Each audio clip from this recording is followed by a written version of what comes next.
പോയ കാലത്തെ സിനിമാക്കാർക്ക് ഏറെ പരിചയമുള്ള ഒരു കലാകാരൻ. സിനിമയ്ക്കായി ഒത്തിരി വിയർപ്പൊഴുക്കിയിട്ടും ഒരു പുരുഷായുസിന്റെ ഏറിയ പങ്കും സിനിമയ്ക്കായി സമർപ്പിച്ചിട്ടും പേരോ പ്രശസ്തിയോ നേടാനാകാതെ പോയ ഒരു ചലച്ചിത്രകാരനാണ് ഇദ്ദേഹം.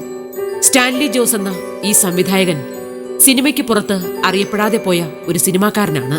വളരെ ചെറുപ്പം മുതലേ സിനിമയോട് താല്പര്യം ഉണ്ടായിരുന്നു, ഒരു ജന്മസിദ്ധമായ താല്പര്യം ഉണ്ടായിരുന്നു. അങ്ങനെ ഉദയ സ്റ്റുഡിയോ ബേസ് ചെയ്യാതെ തന്നെ ഉദയ സ്റ്റുഡിയോയിലാണ് പോയി ആദ്യമായിട്ട് ഷൂട്ടിംഗ് കാണുന്നത്. എങ്കിലും എനിക്ക് അതിന് മുൻപേ തന്നെ ഇത് പഠിക്കണമെന്നൊക്കെ വലിയ ആഗ്രഹമുണ്ട്. അങ്ങനെ പൂന ഇൻസ്റ്റിറ്റ്യൂട്ടിൽ ഞാൻ പോകാനൊക്കെ ഇങ്ങനെ പ്ലാൻ ഇട്ടിരിക്കുകയായിരുന്നു. അപ്പോൾ എൻ്റെ അച്ഛൻ പറഞ്ഞു ഡിഗ്രി എടുത്തിട്ട് പോകാം. കാര്യം അന്നത്തെ കാലത്ത് ഡിഗ്രി എടുക്കുന്നതാണ് വലിയ കാര്യമായിട്ടൊക്കെ വിചാരിച്ചിരുന്നു. മനസ്സിലായി. അന്ന് ഈ സംവിധായകർ തന്നെ സേതുമാധവൻ BSc, ശശികുമാർ BA എന്നൊക്കെ പറഞ്ഞ് ഇങ്ങനെ അവരുടെ പേരിൻ്റെ കൂടെ ഡിഗ്രി ഇട്ടിരുന്നു. എനിക്കും ആദ്യമൊക്കെ മെരിലാൻഡിലൊക്കെ എൻ്റെ പേരിൻ്റെ കൂടെ സ്റ്റാൻലി ജോസ് BSc എന്ന് എഴുതിയിരുന്നു.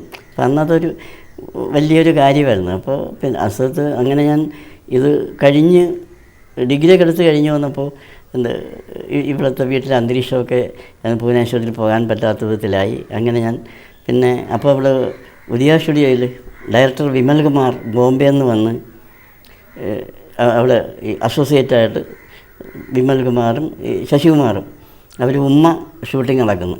അപ്പം അങ്ങനെ അന്നത്തെ പ്രൊഡക്ഷൻ അവിടുത്തെ സ്റ്റുഡിയോ മാനേജറായിട്ടുള്ള പരിചയം വെച്ചിട്ട് ഒരു ദിവസം പോയി ഷൂട്ടിംഗ് കാണാനൊക്കെ എത്തു. അങ്ങനെ ഇപ്പോൾ ഉമ്മർ അവർ എല്ലാവരുമായിട്ടൊക്കെ പരിചയപ്പെട്ടു. അപ്പോൾ അങ്ങനെ ഈ അദ്ദേഹം ഇവിടെ ഉണ്ടായിരുന്നതുകൊണ്ട് ഈ ഡയറക്ടർ വിമൽ കുമാറിൻ്റെ അടുത്ത് ഞാൻ പോയി ദക്ഷിണൊക്കെ വെച്ചു. അവിടെ നിന്ന് ഈ ഡയറക്ഷനെ പറ്റിയുള്ള നോട്ട്സ് ഇങ്ങനെ തരാൻ തുടങ്ങി, കുറേയധികം അത് തരാൻ തുടങ്ങി. അതിൻ്റെ കൂടെ തന്നെ തിരക്കഥ എഴുതാനും വലിയ നോവലൊക്കെ തന്നിട്ടൊക്കെ ഒരാഴ്ചക്കുള്ളിൽ അത് തിരക്കഥ എഴുതി കൊണ്ടുവരണം. മനസ്സിലായി. അങ്ങനെ ഞാൻ വളരെ ഹാർഡ് വർക്ക് ചെയ്താണ് ഇതിങ്ങനെ പഠിച്ചത്.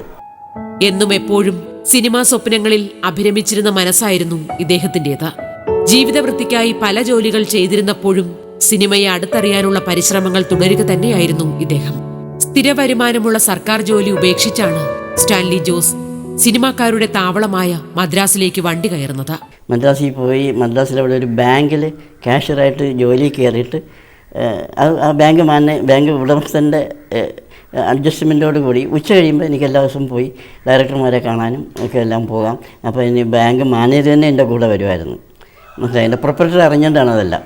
അപ്പോൾ അങ്ങനെ പോയി അവിടെ ഒരുപാട് ഡയറക്ടേഴ്സിനെ കണ്ടു.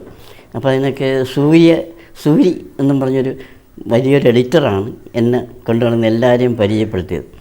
പക്ഷേ അവരെല്ലാവരും എന്നെ നിരുത്സാഹപ്പെടുത്തുകയായിരുന്നു. പഠിച്ചവർ സിനിമാ ഫീൽഡിലോട്ട് വരണ്ട. നമ്മുടെ ഡയറക്ടർ സേതുമാധവനെ ചെന്ന് കണ്ടപ്പോൾ കണ്ണും കരടും എടുത്തുകൊണ്ടിരിക്കുകയാണ്. അന്നിപ്പോൾ അന്ന് ഈ കമലഹാസൻ 12 വയസ്സുള്ളൊരു കുട്ടിയായിട്ടൊക്കെ അവിടെ ഓടി നടക്കണം ഇങ്ങനെ. അപ്പോൾ പറഞ്ഞ് എൻ്റെ കൂടെ പഠിച്ചവരൊക്കെ ഇപ്പോൾ 200 രൂപ ശമ്പളം മേടിക്കുന്നു. അപ്പോൾ എനിക്ക് ബാങ്കിൽ 300 രൂപ ശമ്പളമുണ്ട്.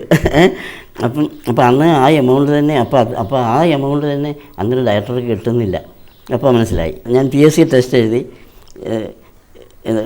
അമ്പലവയലിൽ ഇതേ റവന്യൂ ഡിപ്പാർട്ട്മെൻറ്റിൽ ജോലി കിട്ടി. അവിടെ ഒരു 3 മാസം അത് കഴിഞ്ഞ് അപ്പോൾ ശശികുമാർ അന്ന് ഞങ്ങളുടെ ഫാമിലി ഫ്രണ്ടാണ് ഡയറക്ടർ ശശികുമാറേ. അപ്പം അങ്ങനെ ഇവിടെ എപ്പോഴും വരും, എൻ്റെ ഫാദറിനെ കാണാൻ വരും. വന്നപ്പോൾ ഇവിടെ പറഞ്ഞു ഞാൻ അവിടെ നിന്ന് പോരുകയാണ്, ഞാൻ മദ്രാസിലോട്ട് പോവുകയാണ്. അപ്പോൾ അവിടെ ഒരു ഗ്യാപ്പുണ്ടെന്ന് മനസ്സിലായി. അങ്ങനെ പോയി P. സുബ്രഹ്മണ്യത്തിനെ കണ്ടു. അദ്ദേഹം അടുത്ത മാസം ചെല്ലാൻ പറഞ്ഞ് അതുമുതൽ ഞാൻ അവിടെ സ്ഥിരം അസോസിയേറ്റ് ഡയറക്ടറായി. സിനിമയുടെ നാനാർത്ഥങ്ങൾ പഠിച്ച് ഒരു നല്ല ടെക്നീഷ്യനായി വളരുകയായിരുന്നു സ്റ്റാൻലി ജോസ്. സ്വതന്ത്ര ചുമതലയുണ്ടായിരുന്നില്ലെങ്കിലും അക്കാലത്ത് മെരിലാൻഡ് സിനിമകളിൽ ഒരു സംവിധായകന്റേതായ സംഭാവനകൾ ഇദ്ദേഹത്തിൻ്റെതായി ഉണ്ടായിരുന്നു.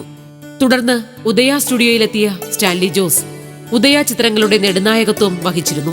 ഞാൻ സാമ്പത്തികത്താൽ പ്രധാനമായിട്ട് എനിക്ക് ഈ ജോലിയിലുള്ള എക്സ്പീരിയൻസ് വേണമായിരുന്നു. അതാണ് എൻ്റെ മെയിനായിട്ടുള്ള ആവശ്യം. ഇപ്പം മെരിലാൻഡിൽ എന്ന് വെച്ചാൽ അദ്ദേഹം ശരിക്കൊരു ഹോളിവുഡ് ടെക്നീഷ്യനായിരുന്നു, മെരിലാൻഡ് സുബ്രഹ്മണ്യം. ഇതാണ് ഞങ്ങളെ എല്ലാവരും സഹായിച്ചത്. ഞാൻ ശശികുമാർ, M. കൃഷ്ണൻ നായർ, പിന്നെ M. കൃഷ്ണൻ നായരുടെ ശിഷ്യന്മാരാണ് ഹരിഹരനും വിശ്വംഭരനും ഒക്കെ. അങ്ങനെ ആ ഒരു സ്കൂളാണ് ഈ മലയാള സിനിമയിൽ ഈ സാങ്കേതിക വശം നിലനിർത്തിക്കൊണ്ടിരുന്നത്. അപ്പോൾ ഉദയായാലും ഇപ്പോൾ ഞാൻ അല്ലെങ്കിൽ തന്നെ രഘുവാണെങ്കിലും ആ ഒരു മെത്തേഡ് ഹോളിവുഡ് ടെക്നിക്കാണ് ഞങ്ങൾ അപ്ലൈ ചെയ്തുകൊണ്ടിരുന്നത്. അത് കാരണം പടങ്ങൾ വിജയിച്ചുകൊണ്ടിരുന്നു.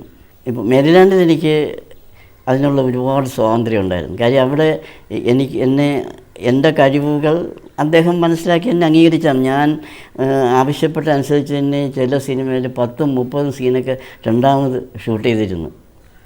അപ്പോൾ അദ്ദേഹത്തിന് അസോസിയേറ്റായ എൻ്റെ അഭിപ്രായം അംഗീകരിച്ചു. പക്ഷേ ഇത് ഞാൻ പറഞ്ഞിട്ടാണെന്ന് നാട്ടുകാരറിയുന്നില്ല, പ്രേക്ഷകർ. പടം നന്നാകുമ്പോൾ അദ്ദേഹത്തിനുള്ള പേര് കിട്ടുന്നത്. അങ്ങനെ അങ്ങനെ തന്നെ അംഗീകരിച്ചിരുന്നു. മറ്റു സ്ഥലങ്ങളിലൊക്കെ അങ്ങനെയുള്ള അംഗീകാരങ്ങൾ കിട്ടിയിരുന്നില്ല. നമ്മൾ പറഞ്ഞാൽ തന്നെ അവർക്കതൊക്കെ അവരെ ഇൻസൾട്ട് ചെയ്യുന്ന പോലെയൊക്കെ തോന്നുമായിരുന്നു. അവിടെ അങ്ങനെ ഒരു നല്ലൊരു അന്തരീക്ഷം ഉണ്ടായിരുന്നു അവിടെ.